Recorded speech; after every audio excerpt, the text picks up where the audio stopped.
রান্নাটা যদি মনের মতো হয় তাহলে কিন্তু খেতেও খুব লোভনীয় হয়। আজকে হচ্ছে আমি আলু দিয়ে মুরগির মাংস রান্না করব। আসসালামু আলাইকুম, সবাই কেমন আছেন? চলুন রান্নাটা সেরে ফেলি। প্রথমে আমি গরম তেলের মধ্যে পেঁয়াজ আর আদা রসুন পরিমাণ মতো দিয়ে দিয়েছি।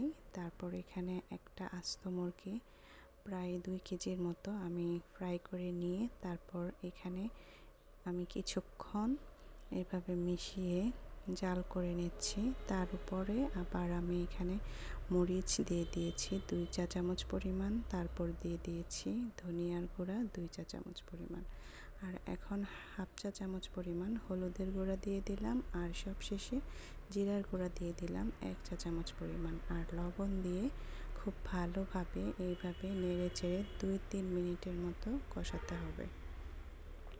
তারপর সামান্য একটু পানি দিয়ে এইভাবে আমি জাল করে নিব একটু কষানোর জন্য। তারপরেই তো আমি এখন নতুন আলু দিয়ে দিলাম। নতুন আলুটা দিয়েও প্রায় 2-3 মিনিটের মতো এইভাবে নেড়ে চেড়ে কষিয়ে নেব যেন আলুটার ভিতরেও মশলাগুলো ঢুকে যায়। আর এখন দিয়ে দিলাম মিক্সড মশলা, মানে মুরগির মাংসের মশলা। এটা দিলে ফ্লেভারটা আরও বেশি ভালো আসে। তো আবারও আমি এভাবে ভালোভাবে মিশিয়ে নিয়ে 2-3 মিনিটের মতো কষিয়ে নিচ্ছি। যখন কষানো শেষ হয়ে যাবে তখন আমি এখানে কাঁচামরিচ দিয়ে দেব। কাঁচামরিচটা আমি আগে থেকেই ফালি করে রেখেছিলাম। কাঁচামরিচটা দিলে কিন্তু ফ্লেভারটা আরও বেশি ভালো আসে। তো যাই হোক, কাঁচামরিচটা দিয়ে দিলাম এখন। তারপর পানি দিয়ে দিব। তো এভাবে কিছুক্ষণ বারবার নাড়তে হবে যেন তলায় লেগে না যায়। তো এভাবে নাড়তে থাকতে হবে। তারপর হচ্ছে আমি পানি অ্যাড করে দেব। যে ফ্রাই প্যানটাতে আমি চিকেনটা ভেজেছিলাম সেই ফ্রাই প্যানটাতে আমি পানি দিয়ে তারপর ফ্রাই প্যানটা ধুয়ে এই পানিটা দিয়ে দিলাম ঝোল আকারে।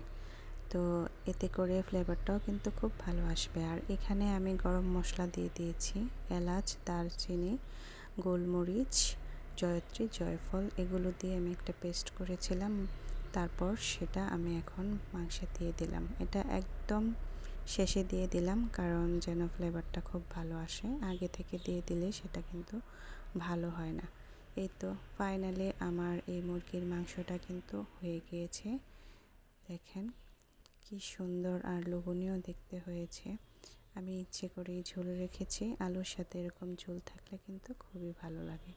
তো কেমন হয়েছে আমার এই মুরগির মাংসের ঝোল আপনারা আমার কমেন্টে জানিয়ে যাবেন।